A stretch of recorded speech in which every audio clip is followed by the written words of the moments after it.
తాకట్లో ఉన్న బంగారాన్ని విడిపించి ఆ రోజున మార్కెట్ ధర కట్టి మిగిలిన డబ్బును మీకు అందిస్తుంది కొమ్మూరి గోల్డ్.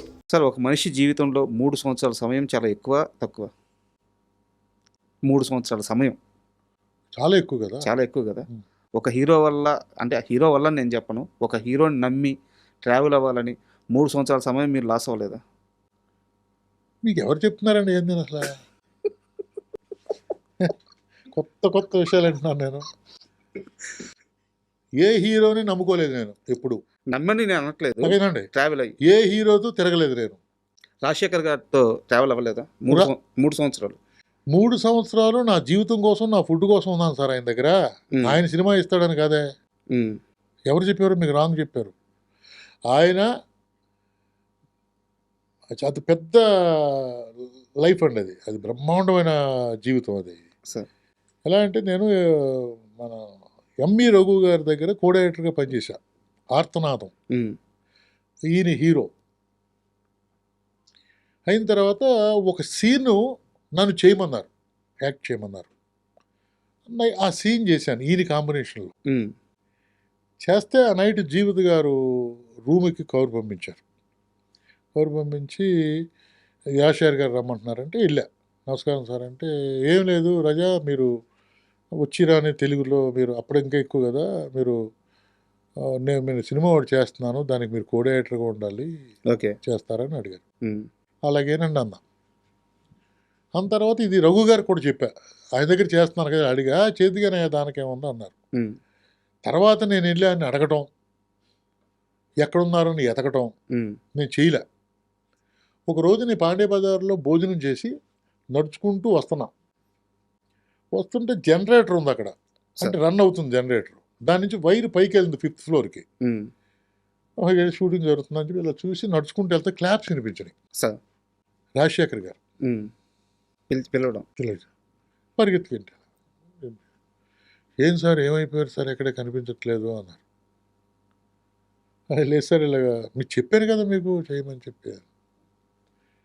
ఆయన మగాడ్ అనే సినిమా చేస్తున్నాడు. అప్పటికి గుణశేఖర్ గారు చేసి బయటకు వచ్చేసారు. ఆ ప్లేస్ ఖాళీగా ఉంది, మీరు ఈ ప్లేసు చేస్తారా అని అడిగారు. ఓకే. అక్కడి నుంచి 3 సంవత్సరాలు ఆయనతో ఉన్నమాట నిజం. నా అసిస్టెంట్ డైరెక్టర్ కోసం అండి. ఆయన అప్పుడే నేను డైరెక్షన్ ఎలా చేస్తాను, నాకు టైం ఉంది, ఇంకా చేయాలి, సబ్జెక్ట్ చేయాలి. ఇప్పుడు లేక కంగారు పడతలేదు సార్. కంగారు పడేవాళ్ళం కాదు. ఒక 10 సినిమాలు చేయాలి, ఎక్స్పీరియన్స్ సంపాదించాలి, అప్పుడు డైరెక్షన్ చేయాలన్న ఉద్దేశంతో ఉంటాం. కానీ వెంటనే చేసేయాలి, లేకపోతే ఈ పొట్టగొట్టి మనం వెళ్ళిపోవాలి. అది ఇప్పుడు ఏమైపోయిందంటే డైరెక్ట్గా ప్రొడ్యూసర్గా పెట్టేసేసి మా వాళ్ళు ముందుకెళ్ళి 2-3 కేసులు కూడా చూశాను నేను. నా దగ్గరికి వచ్చినటువంటి అవునండి, ఇవి కూడా చూశాను నేను. లింక్ నేను అసలు ఎప్పుడు రాజశేఖర్తో సినిమా చేద్దాం అనుకోవటం నా లైఫ్లో అనుకోలేదు సార్. ఆయన కనుక పిలిచి ఇచ్చుంటే చేద్దునేమో తప్ప, అది మగాడు చేశా. మగాడులో ఆయన కాలు ఇరిగిపోయింది. అప్పటి నుంచి నేను ఆయనకు ఇంట్లో ఫ్యామిలీ మెంబర్స్ అయిపోయాం.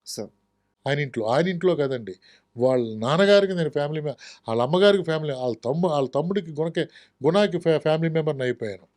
అయిపోవటం ఏంటండి, నాకు ఇంపార్టెంట్ పర్సన్కి ఉద్యోగ నిమిత్తం వాళ్ళ ఫాదర్ దగ్గరికి వెళ్ళి ఉద్యోగం వేయించాను. ఉద్యోగం సస్పెండ్ అంటే నాకు ఎంత పేరు ఉండేదో ఒకసారి ఆలోచించండి. రాజశేఖర్ గారి గురించి సరే, మీరు ఎంత మంచిగా చెప్పారు, మంచి రిలేషన్ అని చెప్పారు. మంచి రిలేషన్ అండి. తర్వాత వాళ్ళ ఇంట్లో ఫ్యామిలీ మెంబర్ని అయిపోయాను నేను.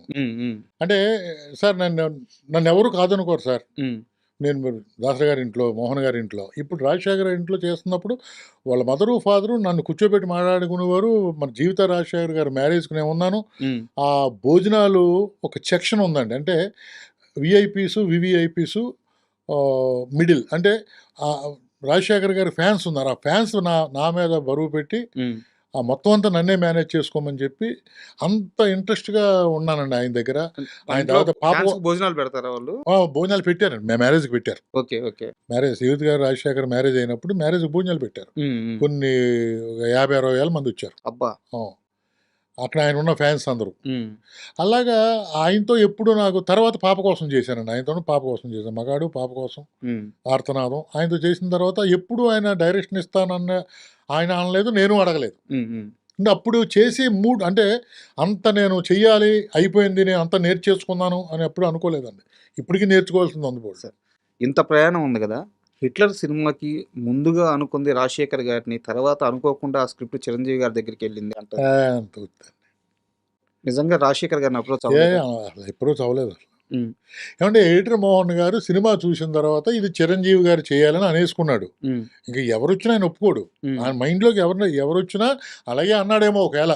ఉమ్, ఆయన వచ్చి అడిగితే నేను చేస్తానని ఆయన ఉంటే ఉమ్. చేద్దాంలే అని ఉన్నాడేమో. అలాగే మోహన్ బాబు గారు కూడా అన్నారని అంటారు హిట్లర్కి. హిట్లర్కి. ఓకే. కానీ నాకు తెలుసుండగా వాళ్ళిద్దరి దగ్గరికి వెళ్ళినట్టు తెలియదండి. ఆయన దగ్గర ఉండేవాడు 24 గంటలు. ఉమ్, కానీ ఈయన వాళ్ళని సజెస్ట్ చేశారని మాత్రం నేను అనుకోను.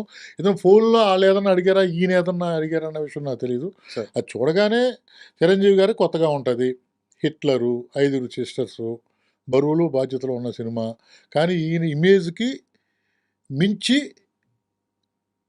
లేదు, కొత్త ఇమేజీ, ఉమ్, పని చేస్తుందా పని చేయదా, ఉమ్. ఈ డిస్కషన్ జరిగినాయి. పని చేస్తుందని చెప్పి ఆయన సుదీర్ఘమైనటువంటి నమ్మకం ఓకే. అది.